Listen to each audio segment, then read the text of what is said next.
મિત્રો, આજે આપણે આ વિડીયોમાં લેપટોપ સહાય યોજના વિશે ચર્ચા કરીશું. આ યોજનાનો મુખ્ય હેતુ શું છે? આ યોજનાની અરજી કરવા માટે તમારી પાસે કયા કયા ડોક્યુમેન્ટ હોવા જોઈએ? આ યોજનાનો લાભ કોને મળે? કોણ આ યોજના માટે લાયક છે? આ યોજનામાં આ સહાયમાં તમને કેટલી સહાય મળે? યોજના માટે મહત્વના નિયમો અને અરજી ક્યાં કરવી અને ક્યારે કરવી તેની સંપૂર્ણ માહિતી આપણે આ વિડીયોમાં મેળવીશું. તે પહેલા મિત્રો તમને જણાવી દઉં, જો તમે સરકારી માહિતી કેન્દ્ર યુટ્યુબ ચેનલ ઉપર નવા હોય તો ચેનલને સબસ્ક્રાઇબ કરજો, અને જો તમે આ વિડીયો ફેસબુકના માધ્યમથી જોઈ રહ્યા હોય તો અમારા પેજને ફોલો જરૂર કરજો. આ પેજ અને ચેનલ ઉપર તમને વિવિધ સરકારી ભરતી, સરકારી યોજનાના નિયમિત વિડીયો મળતા રહેશે. તો મિત્રો, ચાલો વિડીયોને શરૂ કરીએ. મિત્રો, સૌપ્રથમ આપણે યોજનાનો મુખ્ય હેતુ શું છે અને સરકાર દ્વારા શા માટે યોજના બહાર પાડવામાં આવી તેની ચર્ચા કરીએ. તો કે જે શ્રમયોગીના બાળકો હોય તેમને શિક્ષણ માટે પ્રોત્સાહન પૂરું પાડવા માટે યોજના શરૂ કરવામાં આવી છે કે જેમાં તમને લેપટોપની સહાય મળે છે. અને આ યોજનાનો હેતુ એ છે કે જે ઉચ્ચ શિક્ષણ પાછળનો આર્થિક બોજ ઘટાડવો, એટલે કે શ્રમયોગી હોય, જે મજૂરી કરતા હોય, તેમના બાળકને ઉચ્ચ અભ્યાસ માટે લેપટોપની જરૂર હોય પરંતુ તે લેપટોપની ખરીદી નથી કરી શકતા. એટલે આ યોજનાનો લાભ લઈ તે લેપટોપની ખરીદી કરી શકે અને તેમનું જે ઉચ્ચ શિક્ષણ હોય તે સરળતાથી મેળવી શકે. તેમનો જે ઉચ્ચ શિક્ષણ પાછળનો આર્થિક બોજ હોય, એટલે કે લેપટોપ ખરીદીનો બોજ હોય, તે બોજ ઘટાડી શકાય. મિત્રો, આ યોજનામાં અરજી કરવા માટે તમારી પાસે કયા કયા ડોક્યુમેન્ટ હોવા જોઈએ તેની વાત કરીએ તો ઓળખ અને શિક્ષણના ડોક્યુમેન્ટ છે તેમાં તમારી પાસે આધાર કાર્ડ હોવું જોઈએ. ધોરણ 12ની માર્કશીટ, કેમ કે જે વિદ્યાર્થી ધોરણ 12 પાસ કર્યો હોય તેને જ આ યોજનાનો લાભ મળે છે. માટે ધોરણ 12ની માર્કશીટ અને પ્રોફેશનલ કોર્સમાં પ્રવેશ લીધાનું પ્રમાણપત્ર, એટલે કે 12 પછી તમે જે કોઈ ડિગ્રી કરવા માંગતા હોય એ ડિગ્રીમાં તમે પ્રવેશ લઈ લીધો છે તેવું પ્રમાણપત્ર તમારે જે તે સંસ્થામાંથી લેવાનું રહે. હવે બેંક અને ફંડની વાત કરીએ તો બેંકના તમારી બેંક પાસબુક હોય તેના પ્રથમ પાનાની નકલ અથવા કેન્સલ ચેક કે જેના આધારે તમને સહાય મળી શકે.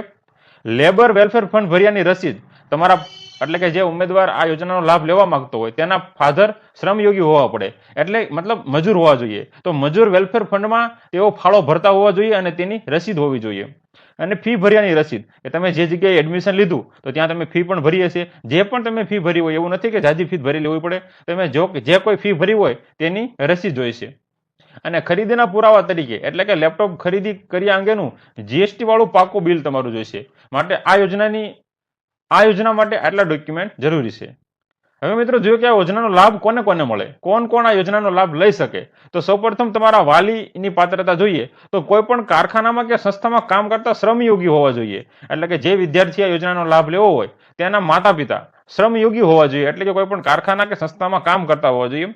છેલ્લા 1 વર્ષથી લેબર વેલફેર ફંડ ભરતા હોવા જોઈએ. જે તે સંસ્થા હોય કે કારખાના હોય ત્યાં લેબર વેલફેર ફંડ ચાલતો હોય તેમાં તે ફાળો ભરતા હોવા જોઈએ. હવે વિદ્યાર્થીની લાયકાતની વાત કરીએ તો કોઈ પણ સરકાર માન્ય બોર્ડમાંથી ધોરણ 12ની પરીક્ષા પાસ કરેલા હોવા જોઈએ. કેમ કે 12 પાસ થયા પછી તમે આ યોજનાનો લાભ લઈ શકો છો. અને 12માં 70 કે તેથી વધુ ટકાવારી મેળવેલી હોવી જોઈએ. હા, આ ખાસ અગત્યનું છે કે તમે 12 પાસ તો છો પણ તમારે 70 થી વધારે ટકા 12માં હોવા જોઈએ. અને અભ્યાસક્રમની વાત કરીએ કે હાલમાં તો કે આગળના, એટલે કે 12 પછી પ્રોફેશનલ કે ડિઝાઇનિંગ કોર્સમાં પ્રવેશ મેળવેલો હોવો જોઈએ. તમે 12 તો પૂરું કર્યું પણ આગળ તમે જે પ્રોફેશનલ કે ડિઝાઇનિંગ કોર્સ કરવા માંગતા હોય તેમાં પ્રવેશ મેળવી લીધેલો હોવો જોઈએ. અને એક અહીંયા નોંધ છે કે ધોરણ 12 પછી વિદેશમાં પ્રવેશ મેળવનારા યોજનાઓનો લાભ મળવાપાત્ર રહેશે નહીં. એટલે કે ધોરણ 12 પછી તમે આગળની અભ્યાસ વિદેશમાં કરતા હોય તો તમને યોજનાનો લાભ મળવાપાત્ર નથી. હવે જોઈએ કે મિત્રો, આ યોજનામાં સહાય કેટલી મળે. તો કાં 50% અથવા 25,000, બેમાંથી જે ઓછું હશે તે મળશે. મતલબ કે દાખલા તરીકે તમે 40,000નું લેપટોપ લો તો તમને 50%નો નિયમ લાગુ પડશે, એટલે કે તમને 20,000 રૂપિયા મળશે. જો તમે 50,000નું લેપટોપ લો તો તમને 2 નિયમ લાગુ પડે, 50% વાળા અને 25,000 વાળા. કેમ કે 50,000નું લેપટોપ લો એટલે તમને 25,000 રૂપિયા મળશે. પરંતુ જો તમે 60,000નું લેપટોપ લો છો તો તમને 30,000 નહીં મળે, કેમ કે તે 25,000 થી વધી જાય છે. જો તમે 60,000નું લેપટોપ લો તો તમને મેક્સિમમ 25,000 જ રૂપિયા મળે, એટલે કે વધુમાં વધુ 25,000, અને ઓછામાં ઓછા તો તમે જે લેપટોપ લો તેની કુલ કિંમતના 50% તમને મળવાપાત્ર છે. અને ખાસ કે આ યોજનાનો લાભ આજીવન એક જ વખત મળવાપાત્ર છે, એટલે કે આ યોજનાનો લાભ તમને જીવનમાં એક જ વાર મળવાપાત્ર છે. હવે મિત્રો, લેપટોપ ખરીદી વખતે જે રાખવાના ધ્યાનમાં મહત્વના નિયમો છે તેની ચર્ચા કરીએ કે જે વર્ષમાં બોર્ડની પરીક્ષા પાસ કરેલ હોય તે વર્ષમાં ખરીદી કરવાની રહેશે. એટલે કે તમે 2026માં બોર્ડની પરીક્ષા 12ની પાસ કરી છે તો તમારે 26 પૂરું થાય પહેલા તમારે લેપટોપની ખરીદી કરી લેવાની રહેશે. લેપટોપની ખરીદી વિદ્યાર્થીઓએ પોતાના નામે જ કરવાની રહેશે, એટલે કે વાલીના નામે, ભાઈ બહેનના નામે નથી કરવાની. જે વિદ્યાર્થી યોજનાનો લાભ લેવાનો હોય એને પોતાના નામે જ લેપટોપની ખરીદી કરવાની છે. અને લેપટોપ ખુલ્લા બજારમાંથી એટલે કે ઓપન માર્કેટમાંથી ખરીદી કરવાનું છે. તમારે ઓનલાઈન મંગાવવાનું નથી. ફરજિયાત કોઈ પણ જે શોરૂમ હોય લેપટોપનો તે લેપટોપમાંથી તમારે ઓપન બજારમાંથી લેપટોપની ખરીદી કરવાની છે. હવે મિત્રો જોઈએ કે અરજી ક્યાં અને ક્યારે કરવાની. તો અરજી 6 મહિનાની અંદર કરવાની રહેશે તમારે. તમે લેપટોપ ખરીદી કર્યા બાદ 6 મહિનાની અંદર તમારે અરજી કરી દેવાની.